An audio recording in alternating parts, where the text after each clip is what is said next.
Essa é a apresentação do relatório 2 do grupo G3, composto por Beatriz Oliveira, Isabela Prini, Paloma Nogueira, Bruna Lomes e Gabriel Ramos.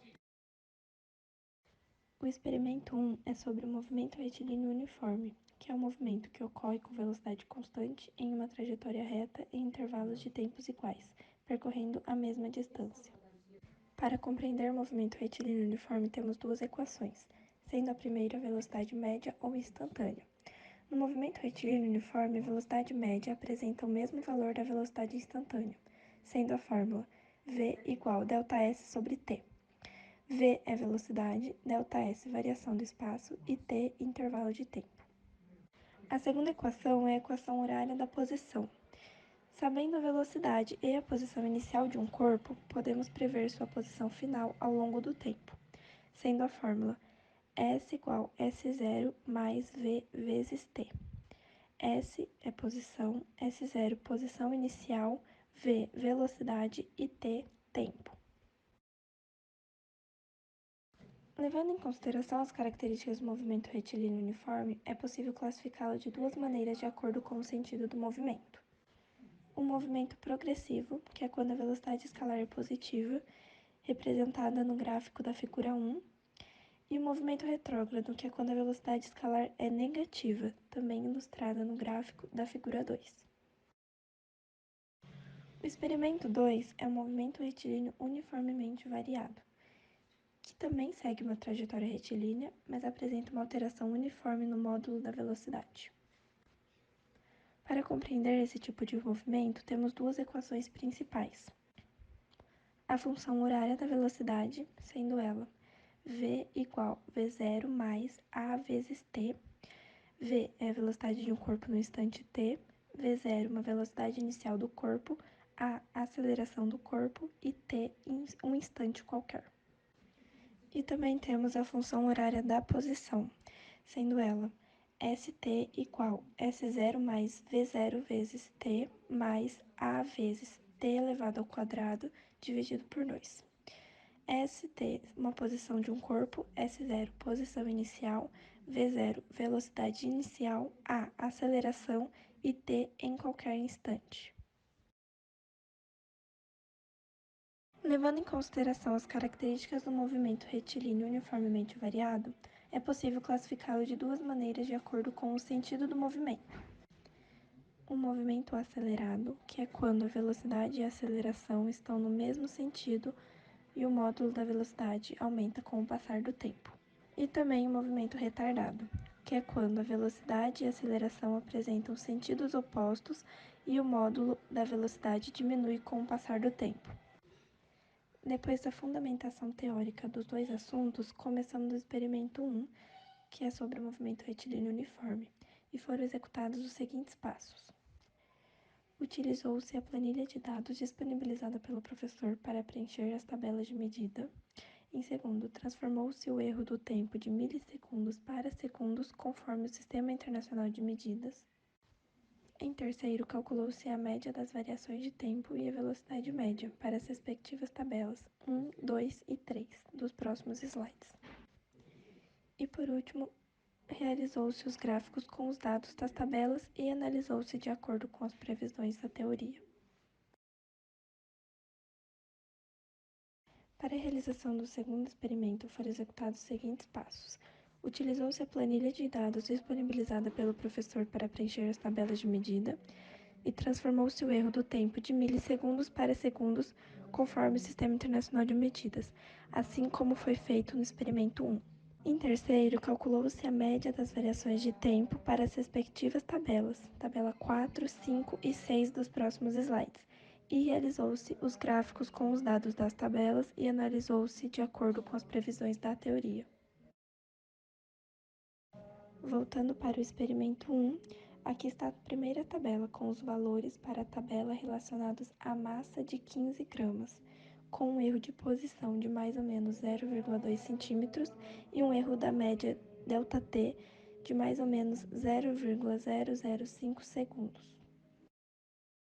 Continuando com o experimento 1, a segunda tabela para valores para a tabela relacionados à massa de 30 gramas, com os mesmos erros, erro de posição de mais ou menos 0,2 centímetros e erro da média ΔT de mais ou menos 0,005 segundos.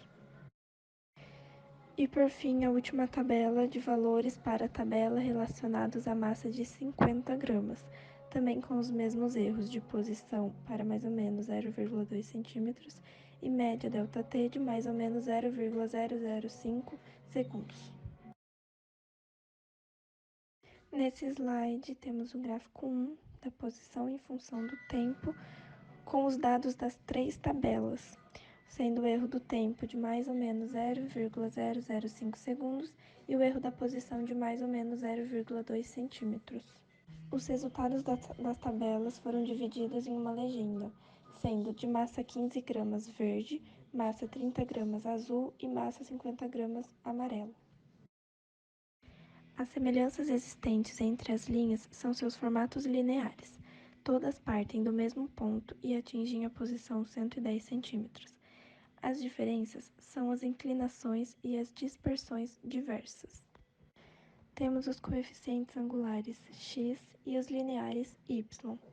Os coeficientes lineares desse gráfico são aproximadamente 30, indicando que a posição inicial x0 do móvel é de 30 centímetros.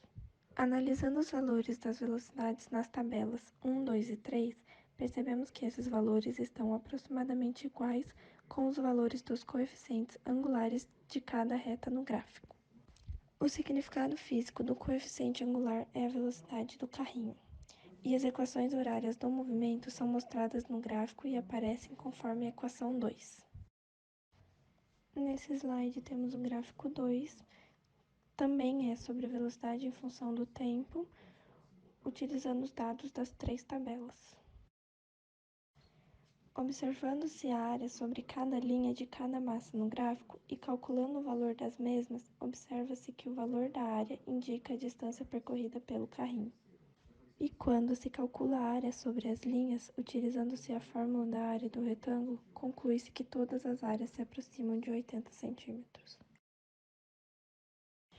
Voltando para o experimento 2, aqui tem a tabela 4 com os valores para a tabela relacionada à massa de 15 gramas, com um erro da posição de mais ou menos 0,2 centímetros e um erro da média ΔT de mais ou menos 0,005 segundos. Aqui temos a tabela 5 relacionada à massa de 30 gramas e por fim a tabela 6 com valores relacionados à massa de 50 gramas. Aqui temos o gráfico da posição final em função do tempo, com os valores das tabelas 4, 5 e 6. O formato das curvas desse gráfico é uma parábola, e o coeficiente angular tem o significado físico da velocidade instantânea do móvel, e o coeficiente linear tem o significado físico da posição inicial do móvel. As equações horárias do movimento são mostradas no gráfico e aparecem conforme a equação 4. E aqui finalizamos o último gráfico da velocidade em função do tempo, também utilizando os dados das tabelas 4, 5 e 6. O significado físico do coeficiente linear é a velocidade inicial do corpo e do coeficiente angular é a aceleração. Quando se calcula a área sobre as curvas utilizando-se a fórmula da área do retângulo, conclui-se que todas as áreas se aproximam de 80 centímetros. O significado da área no gráfico é a distância percorrida pelo carrinho em cada intervalo de tempo. Por fim, fizemos 6 conclusões dos experimentos, sendo a primeira: a velocidade no movimento retilíneo é constante e os dados utilizados no experimento podem comprovar essa afirmação. No movimento retilíneo uniforme, conforme a teoria, o carrinho com maior massa tende a percorrer um determinado espaço em um menor tempo. Portanto, podemos concluir depois desse experimento de movimento retilíneo uniforme que o movimento do carrinho é retilíneo, uniforme e progressivo. No movimento retilíneo uniformemente variado, o carrinho tem um movimento progressivo e acelerado. A sua aceleração é constante e velocidade varia de forma constante. Para finalizar, no movimento retilíneo uniformemente variado, A velocidade maior é atingida nos objetos que possuem maior massa mais rapidamente.